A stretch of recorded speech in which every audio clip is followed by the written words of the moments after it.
With Mortal Kombat 11 on the way, or maybe it's already out since YouTube tends to share my speculation videos the most once the game is released, I'm taking a look at the characters from the franchise that I think should get a roster spot. For this video, I'm only looking at Mortal Kombat characters that have been playable in the past that I want to see triumphantly return based on their moveset, story influence, and simply how much I like them. Besides excluding characters that have never been playable, I will also exclude any characters that I think are highly likely to return. So basically, characters that have been hinted at in gameplay or otherwise, and anyone who seems like they should have a notable enough role in the MK11 story will also be excluded from this list. Now, let's see who's next with my top 10 characters that should return in Mortal Kombat 11.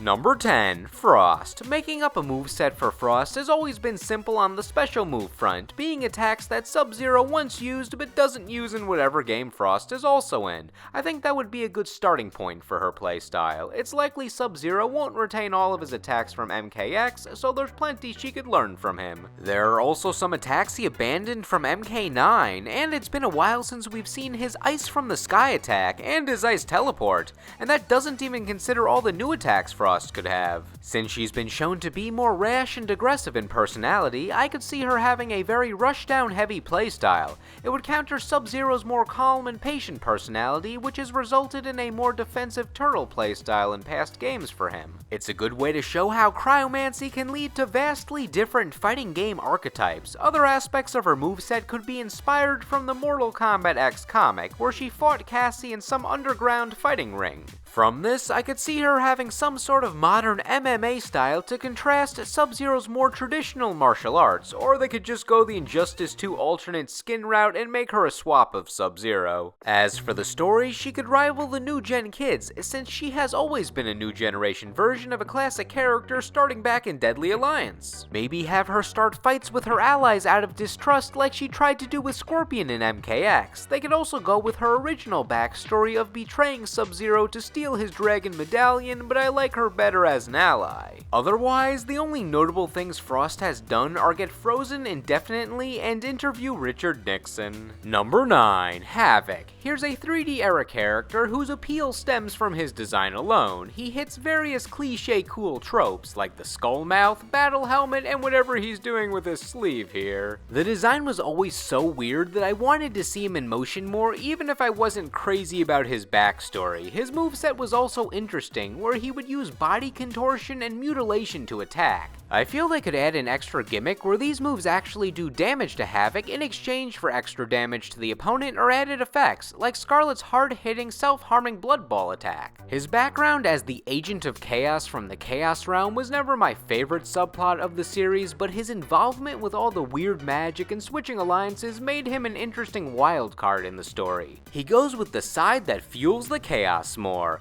It's like how the villainous God of War Ares in Injustice encouraged the heroes to stand up and fight against dictator Superman, since war made Ares stronger despite helping his usual enemies on the good side while doing it. Havoc was showing off all sorts of new powers in the Mortal Kombat X comic, so there is much to expand upon in a moveset if he ever joins the fray. However, the biggest thing to happen to him in the comics was his death, and while death is never permanent in the MK universe, I feel it was an indication that we won't be seeing Havoc anytime soon. Number 8, Smoke. Smoke is dead. I have an Enra. Alright, fine, an Enra, whatever you want to be called. I feel that MK9 was when Human Smoke finally got his identity, and I don't want that to go by the wayside. He canonically only got to be human in MK2 beforehand, and he didn't even get his own arcade mode, so we really learned nothing about him. Because of that, it felt like half the time he was misidentified as a villain, and other times he was just overlooked. Then he was an emotionless cyborg in Ultimate Mortal Kombat 3, and when you did unlock Human Smoke in that game, he just had Scorpion's moveset, but it was better and faster. Come here! Same goes for MK2. Even his cyborg form used moves that the other cyborgs had, and that's why Human Smoke felt like a brand new character once he finally got a moveset of his own in 2011. He was fast, fun, and had some broken stuff. It was the perfect unique moveset for this new era of Mortal Kombat. Furthermore, we actually got to see him with a personality, even if he was hasty and starting fights with allies sometimes. Hey, listen, honey. We don't want to fight. But we will if we must. You will learn respect. He was stupid for the sake of plot in the middle of the story, but he had those really sad eyes that made you sympathize for him after Sub-Zero got captured, so his rashness is forgiven. Hopefully, he gets a chance to evolve his moveset and personality in Mortal Kombat 11. Smoke wins.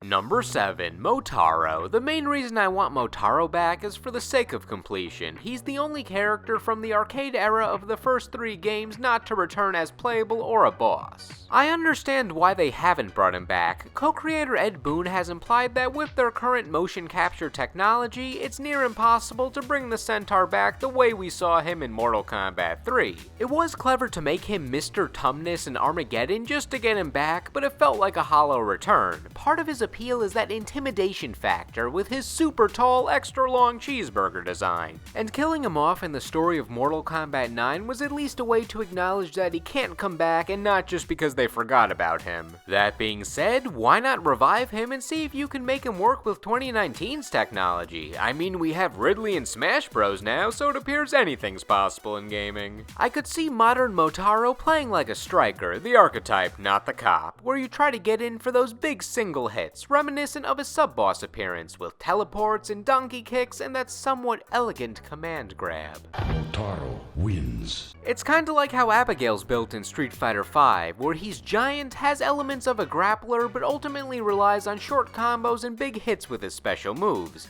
Also, you gotta bring back the tail laser for Motaro, that's a must with his design. The only thing left to do is remove his projectile immunity if he's a regular character, and you got yourself a modern Motaro.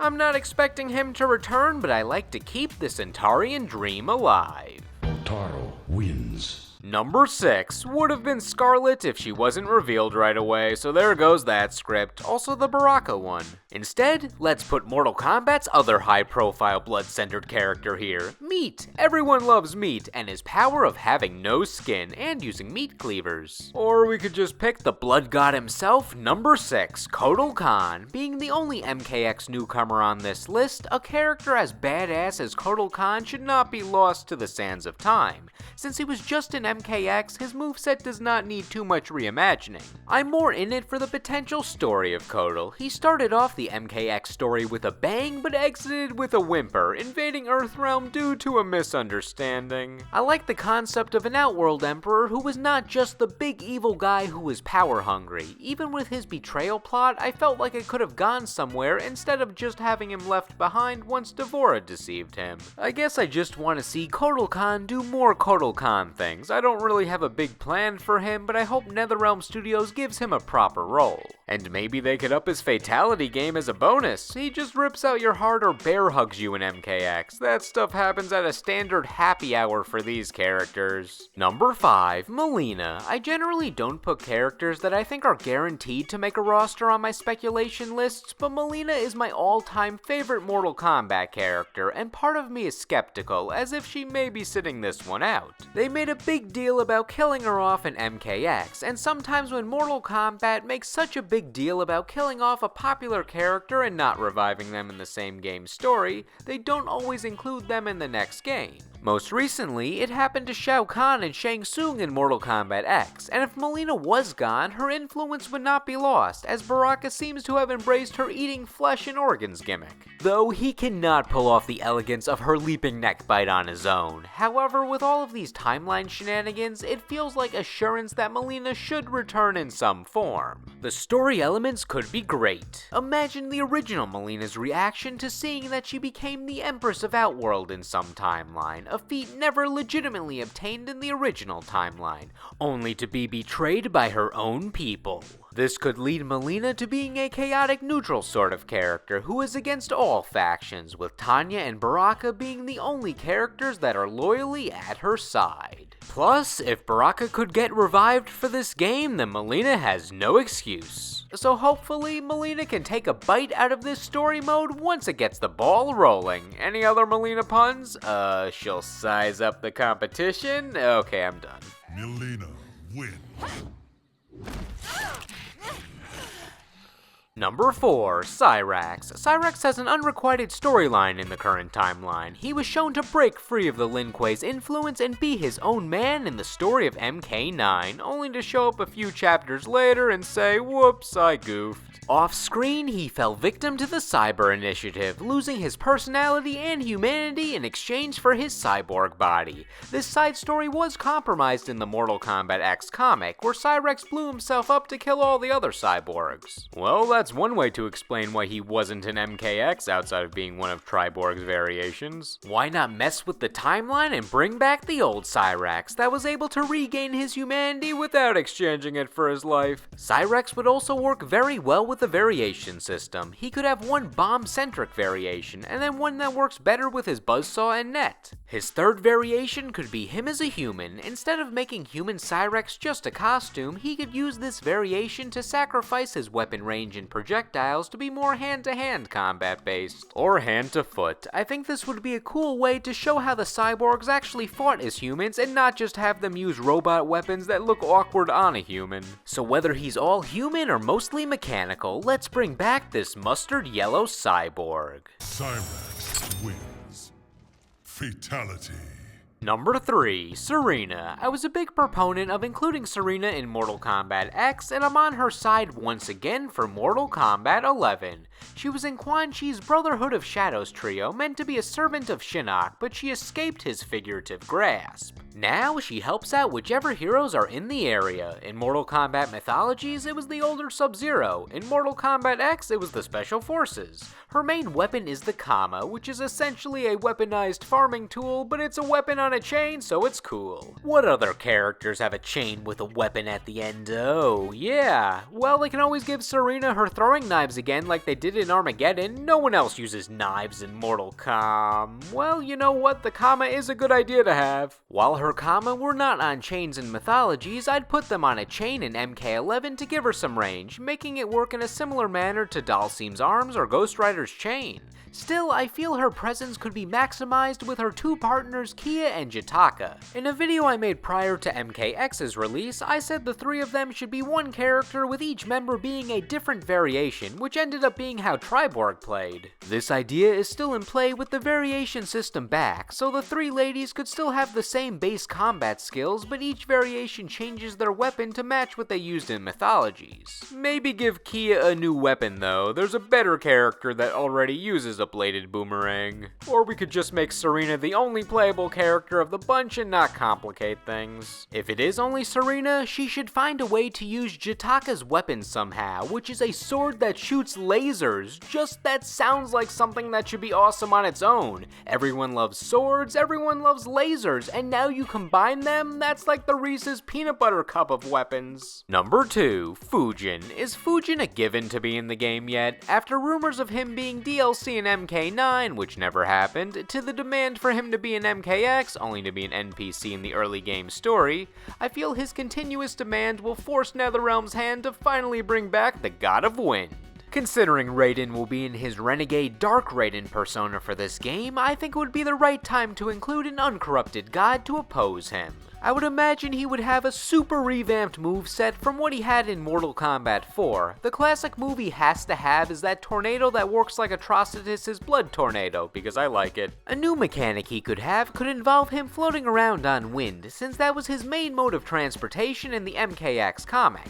As for his weapon, in Mortal Kombat 4, it was the crossbow, which fits a wind user. He could use wind as a way to control his projectile arrows after they're fired. It's different from how Kung Jin uses his bow and arrow, so the two could coexist despite having similar weapons. There's a ton more potential if NetherRealm Studios finally brings back this Master of Wind.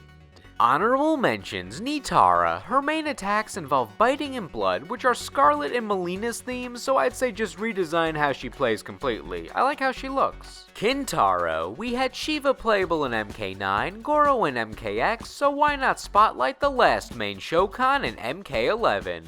Goro essentially had Kintaro's moveset as a variation in MKX, so I'm not expecting our feline friend too much. And Chameleon. Motaro may be the missing arcade era character, character, but Chameleon's the last missing character in general from the first 3 games, being exclusive to the N64 port of Mortal Kombat trilogy. There's also a male Chameleon from the PlayStation version, but I simply like the design of the lady better. I'm not sure how popular my number 1 choice is, since this character seems to have a niche following.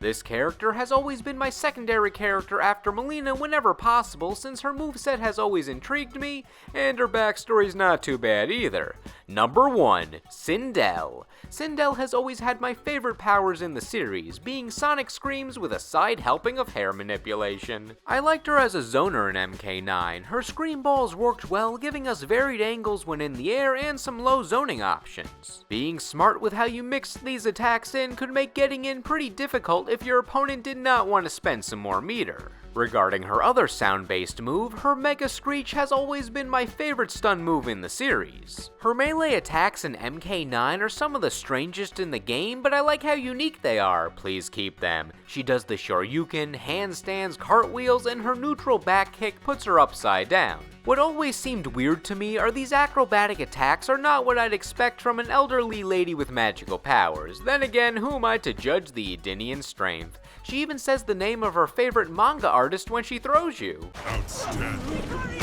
And then there's her design, which always stood out to me, ranging from evil queen to 90s workout yoga teacher. Part of the fun of these MK designs are how random some of these clothing options feel, like her boots or random mesh. The big upgrade I could see to her moveset is doing more with her hair. She really just had the one move of grabbing with her hair and tossing the opponent in the other direction. To evolve it, I could see her going all Milia Rage and developing some split ends. Other than changing some of her physical attacks, that's the only true evolution I could see in her special moveset. For any influence in the story mode, Sindel could be a wild card. Once again, I could see her on some sort of evil side, but maybe they could go the route of the original timeline where she was unbrainwashed. Sindel wins. I like good Sindel. You actually get to see her be a caring mother. The last 2 times she's been in the story, she's been treated as a massive powerhouse, especially after that MK9 moment. You know the one. So if she's around, maybe she'll have a big enough role, and hopefully one with less mass murder. All things considered, regardless of how big or small her role would be, I'd like to see Sindel float her way back onto the roster. Long live the Queen. Sindel wins. So, what did you think? I don't expect anyone to completely agree with me, so I'd like to hear your thoughts on these characters and the ones I did not mention that you'd like to see return. There's enough combat to go around. Anyway, thank you all for watching, and I will see you in the next video.